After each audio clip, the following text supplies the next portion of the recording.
house of cards is trembling. Ashton Kutcher's reputation was once untouchable, but now every old video, every former friend, and every ignored warning is back to haunt him. This isn't just a scandal, it's a reckoning. The question isn't will more come out, it's how much has already been buried. According to insiders, Ashton is deeply shaken. Reports say he feels betrayed by both Danny Masterson and Diddy, and fears that Diddy may expose secrets in a desperate attempt to protect himself. Ashton has reportedly cut ties with most of his inner circle, trusting only Mila. But the damage is done. The Masterson scandal, the Diddy connection, the resurfaced footage, all of it paints a picture of someone who's either dangerously naive or willfully complicit. Christina Ricci's words still echo.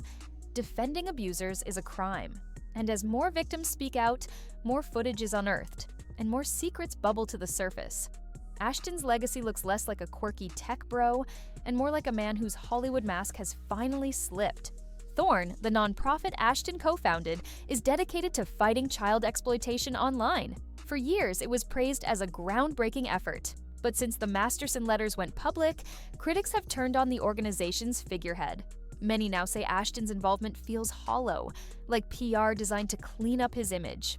After all, how can someone who claims to protect children also defend a convicted predator in court? The contradiction became impossible to ignore. People started withdrawing support, questioning the charity's motives.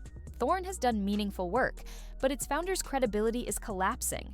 And when your brand is protecting victims, trust is everything. Mila Kunis joined that 70s show at just 14 years old. She lied about her age to get the part.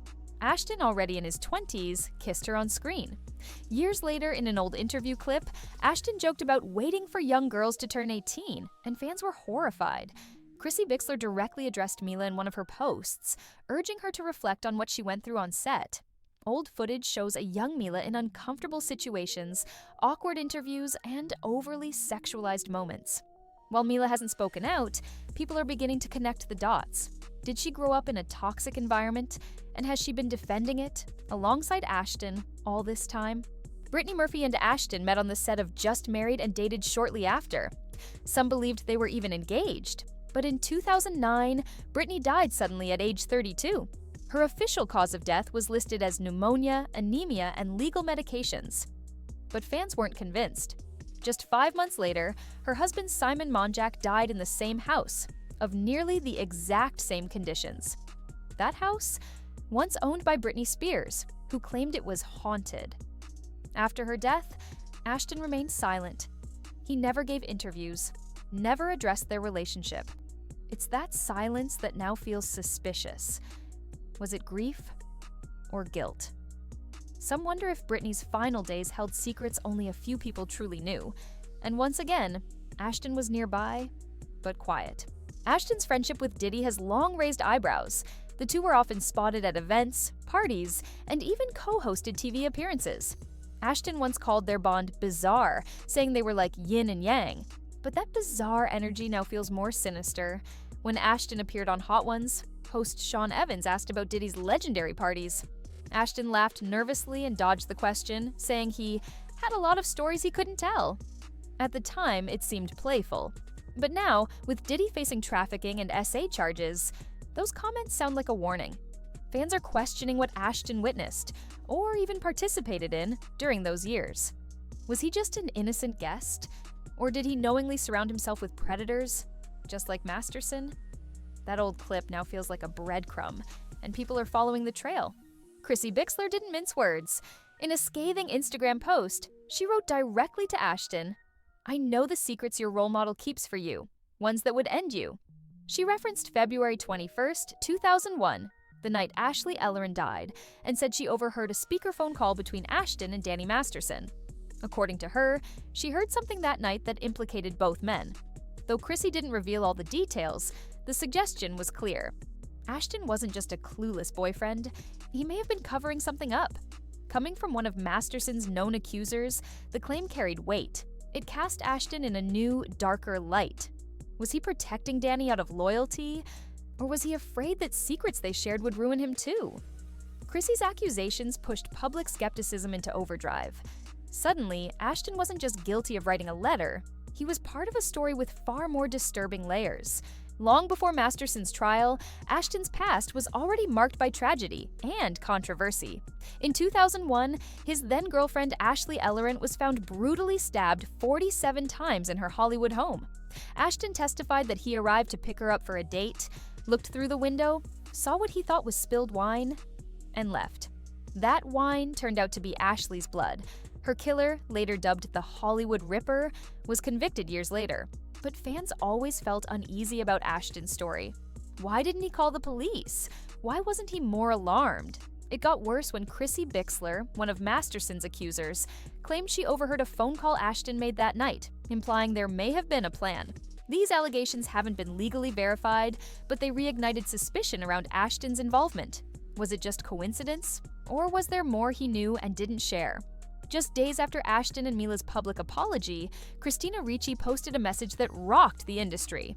Without naming names, she called out the culture of defending abusers, saying that doing so was a crime. Her words resonated deeply. Sometimes people we've loved and admired do horrible things, and to discredit the abused is a crime. Though she never said Ashton's name, the timing and content made it obvious. Her post was widely shared and praised for its raw honesty. Fans applauded her bravery for saying what others were too afraid to, that being a good friend doesn't excuse enabling. Ricci's words didn't just add fuel to the fire, they reframed the conversation entirely. She shifted focus away from Masterson alone and toward those who helped protect him. It was no longer just about what happened, it was about who allowed it to happen. And suddenly, Ashton wasn't just a bystander, he was a key player. Danny Masterson was convicted on 2 counts of rape and sentenced to 30 years to life in prison. While many distanced themselves from him, Ashton and Mila shocked everyone by submitting character letters on his behalf. They called him a role model and praised his positive influence. But these weren't casual messages. They were sent to the judge, intended to influence sentencing. Fans were stunned. Why would 2 stars, both known for progressive causes, go out of their way to support a convicted predator? Their move ignited public outrage and media backlash. It didn't take long for critics to point out the hypocrisy. Ashton, a man who claimed to advocate for victims through his nonprofit Thorn, was now publicly siding with a convicted abuser. That letter became a turning point. It cracked open a polished image and exposed something that couldn't be unseen. And that was only the beginning. Ashton Kutcher and Mila Kunis used to be Hollywood's favorite couple. Quirky, relatable, seemingly down to earth. But that shiny image shattered when they wrote letters in support of Danny Masterson, their former co-star and longtime friend, after he was convicted of sexual assault. It didn't take long before the public turned on them. But this wasn't just about one bad decision. It unearthed a series of unsettling patterns in Ashton's life. From strange friendships with people like Diddy, to disturbing resurfaced footage, to explosive claims from victims. One voice that cut through the noise? Christina Ricci, whose chilling post about defending predators being a crime sent shockwaves through Hollywood. As people started connecting the dots, it became clear. Ashton might not just be a naive friend. He could be a central figure in something far darker. And the more you dig, the more you wonder, what else is being hidden?